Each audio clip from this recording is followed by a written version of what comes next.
매일 성경 묵상 나눔입니다. 9월 6일 월요일입니다. 오늘 함께 나누는 하나님의 말씀은 갈라디아서 3장 10절에서 18절의 말씀입니다.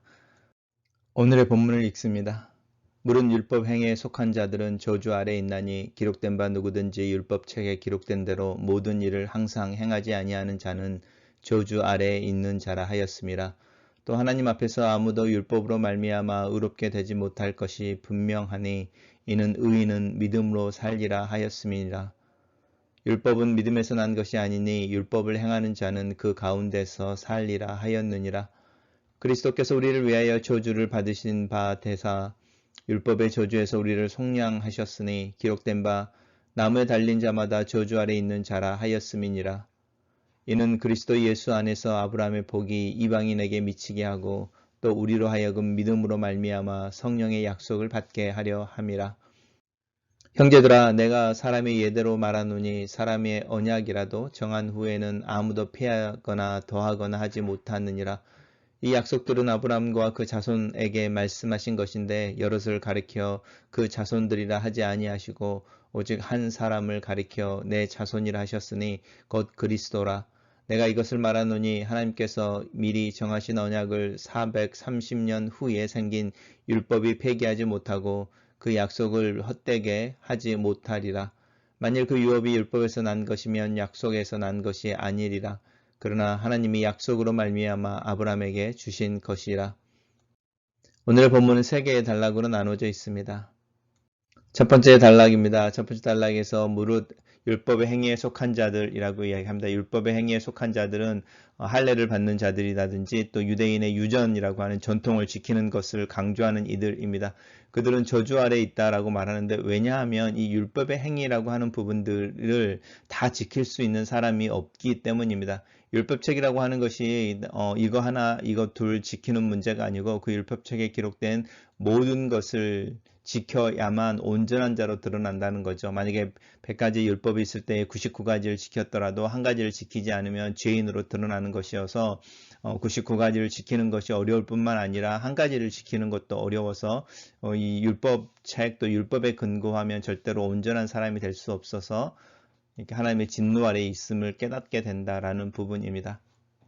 그래서 또 막 이러면서 이제 앞에 있는 걸 강조하고 있는데 하나님 앞에서 아무도 율법으로 말미암아 의롭게 되지 못할 것 이것이 분명해서 하나님 우리에게 요구하시는 것은 율법으로 말미암아 의롭다라는 것이 아니고 의인은 믿음으로 말미암아 살리다라고 분명하게 나눠서 그러니까 사도 바울이 강조하고 있습니다. 의인은 믿음으로 살리라. 하박국에 나오는 유명한 말씀입니다.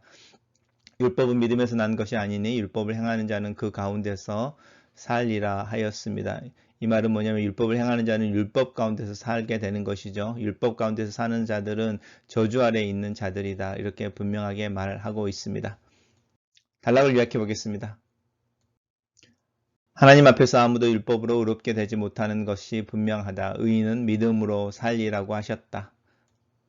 두 번째 단락입니다. 그리스도께서 우리를 위하여 저주받으신 바 되었다라고 말씀하시고요. 왜 그 저주를 받으셨는가 하면 이 저주는 율법의 저주를 의미하는 거죠. 그러니까 율법의 저주라고 하는 것은 모든 것을 다 지켜야만 온전하다. 하나라도 지키지 못하면 너는 죄인이다라고 말하는 그리고 그 죄인으로서의 죄의 대가를 지불해야 된다라고 말하는 것이 율법의 저주입니다. 그래서 율법의 저주는 100% 유의 힘으로 네 힘으로 하나님 앞에서 의롭다 해라. 그렇지만 불가능하다라는 것이고요.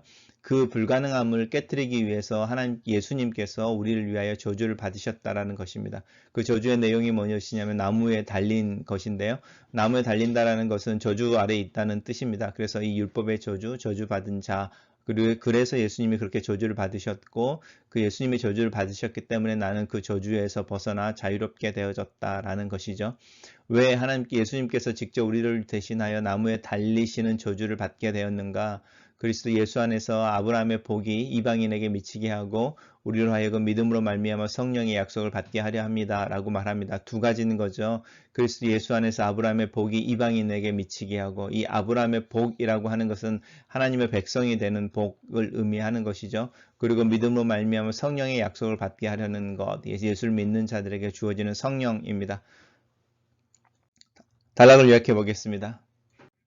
예수 그리스도께서 우리를 위하여 저주를 받으시고 우리를 구속하셨으니 믿음으로 성령의 약속을 받게 하셨다. 이렇게 요약했습니다. 세 번째 단락에서는 이제 형제들아라고 갈라디아 사람들을 부르면서 내가 사람의 예대로 말한다 이 이야기하는 것인데, 사람의 예대로 말한다는 것은 우리 예를 한번 들어보자라는 것이죠. 사람과의 언약, 약속인데 계약이라고 이해하시면 훨씬 더 좋습니다. 우리가 비즈니스 계약을 하든지 집을 산다든지 어떤 계약을 해서 그 계약이 체결되어지면 지금도 그것을 함부로 피할 수 없습니다. 그리고 그것에 더 하려고 할 때도 굉장히 까다롭습니다. 그리고 그런 일들이 있을 때에는 페널티라고 해서 막대한 어떤 배상을 치러야 되는 부분들이 있어서 사람들의 언약이라도 그 언약이 체결되어지면은 함부로 피하지 못하고 함부로 변기하지 못하는데, 이 약속들이라고 하는 하나님이 아브라함과 맺은 약속인데요. 그 약속은 더 그렇지 않겠느냐라는 거죠. 그 약속의 핵심의 내용이 무엇이냐면 네 자손이라는 거죠. 아브라함의 자손을 통하여 모든 이방인들이 복을 받게 될 것이다 라고 말하는데, 그 자손이 단수로 한 사람을 가리킨다는 것입니다. 한 사람을 가리킨데 이제 문자적으로는 그리고 역사적으로는 이삭에게 적용이 되어지지만 그 한 단을 더 넘어서면 그 아브라함이 약속했던 그 후손이 예수 그리스도에게 적용되어집니다.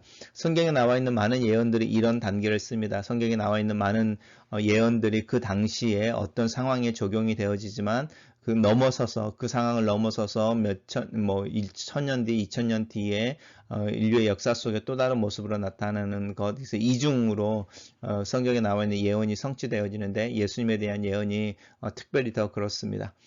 그래서 430년 후에 율법이 생겼는데 이미 하나님께서는 그 430년 전에 그리고 이제 출애굽하기 전인 거죠. 이스라엘 백성들이 애굽에 들어가서 출애굽하게 되는 그 430년이라는 그 전에 아브라함에게 하나님께서 약속하신 그 약속이 너의 자손을 통해 온 이방이 복을 받게 될 것이다 라는 것이었고, 그 자손은 한 사람인 것도 자손들이 아니고 자손 한 사람이어서 그는 예수 그리스도를 지칭하고 있다 이렇게 말합니다.